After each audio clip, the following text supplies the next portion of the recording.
The starting point for sharing folios with your students is to create a folio template.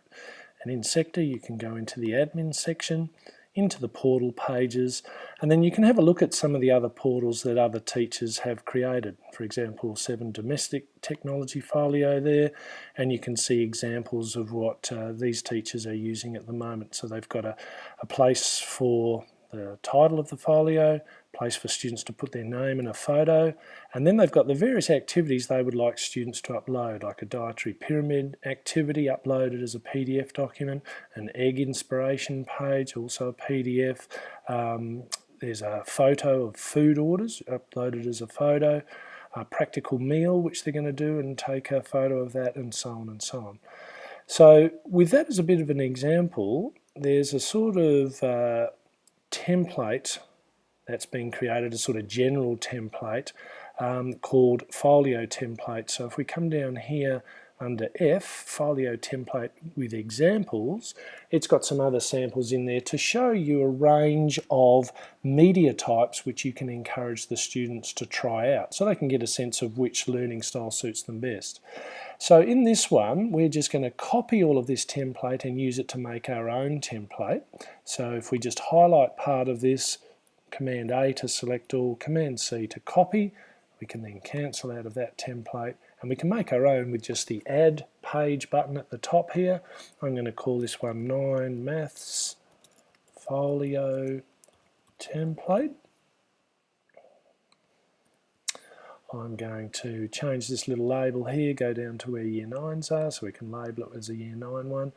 The people who will see this, we just want the students of Year 9 to see this, so we click on Selected Students, click on the little dots here, and we say Middle School and Year 9, then we go OK. We could also choose your specific class if you just wanted to make the folio visible to your class. Remember, this is a folio template, and it would be good if it is used consistently across the whole year group.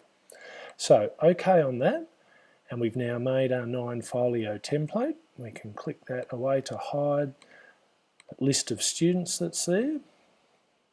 And the other one is that it's available for all staff as well.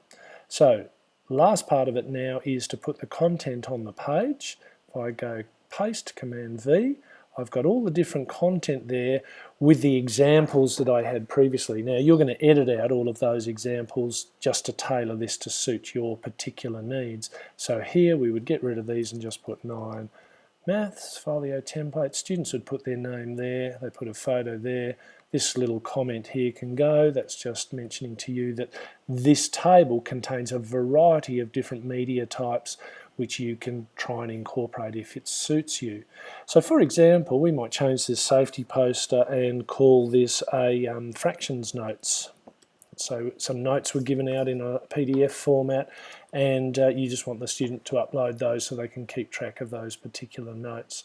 Over here, this is just to remind them of the format that you want those notes to take, but we don't need this other example of a safety poster, so we'll take that out. Key competency, if you just want to put a list in here, you can take this column out if you don't want to, but it's a good one to show what you're asking the student, or why you're asking the students to upload that particular document. So it might be fractions concepts. That is the key competency there. All right, the next one, something in photo format. So let's say they had done, the students had done a sort of a cubes exercise, learning the difference between wholes and parts of a whole and so on. So you might have a cubes exercise that you might want them just to take a photo of, and so they're going to put a photo up there which has been appropriately renamed as something like cubes exercise. All right, we can get rid of the rest there. The next one, a scan. Now this might be suitable once again if they've done some a worksheet and they've written some handwritten annotations and notes on there. So we might have a fractions worksheet with your handwritten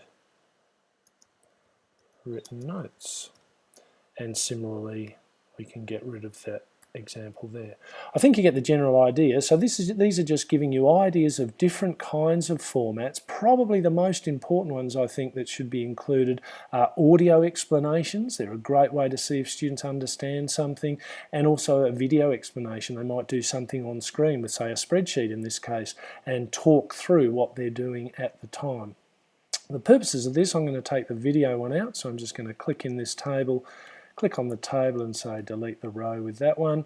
I'm going to take the evaluation one out as well, and I'm going to take the screenshot one out for now as well. But this screenshot could be a good one just to encourage the students to show that they're keeping a regular backup. In fact, I think I'll keep that there just for that reason. Good example of digital citizenship.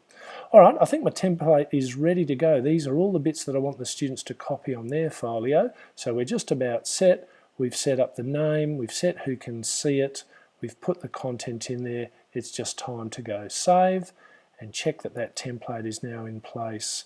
9 Maths Folio Template. All right, we're good to go with the next stage. So have a look at the next video in this series to see how to show the students how to use that template.